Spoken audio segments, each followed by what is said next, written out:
Joseph interprets two prisoners' dreams.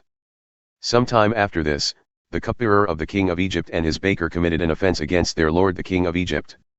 And Pharaoh was angry with his two officers, the chief cupbearer and the chief baker. And he put them in custody in the house of the captain of the guard, in the prison where Joseph was confined. The captain of the guard appointed Joseph to be with them, and he attended them. They continued for some time in custody.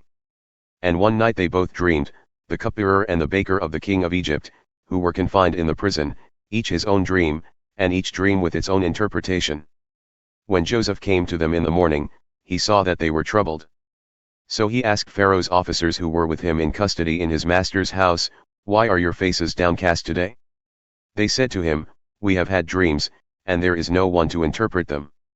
And Joseph said to them, "Do not interpretations belong to God? Please tell them to me." So the chief cupbearer told his dream to Joseph and said to him, "In my dream there was a vine before me. And on the vine there were 3 branches. As soon as it budded, its blossoms shot forth, and the clusters ripened into grapes. Pharaoh's cup was in my hand, and I took the grapes and pressed them into Pharaoh's cup and placed the cup in Pharaoh's hand." Then Joseph said to him, "This is its interpretation, the 3 branches are 3 days.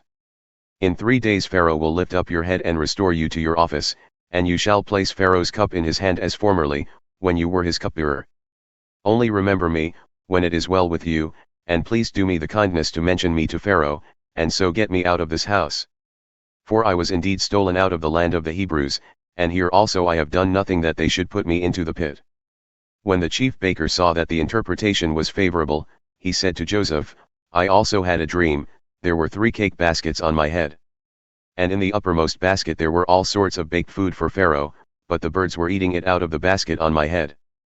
And Joseph answered and said, "This is its interpretation, the 3 baskets are 3 days. In 3 days Pharaoh will lift up your head, from you, and hang you on a tree. And the birds will eat the flesh from you." On the 3rd day, which was Pharaoh's birthday, he made a feast for all his servants and lifted up the head of the chief cupbearer and the head of the chief baker among his servants. He restored the chief cupbearer to his position, and he placed the cup in Pharaoh's hand. But he hanged the chief baker, as Joseph had interpreted to them. Yet the chief cupbearer did not remember Joseph, but forgot him.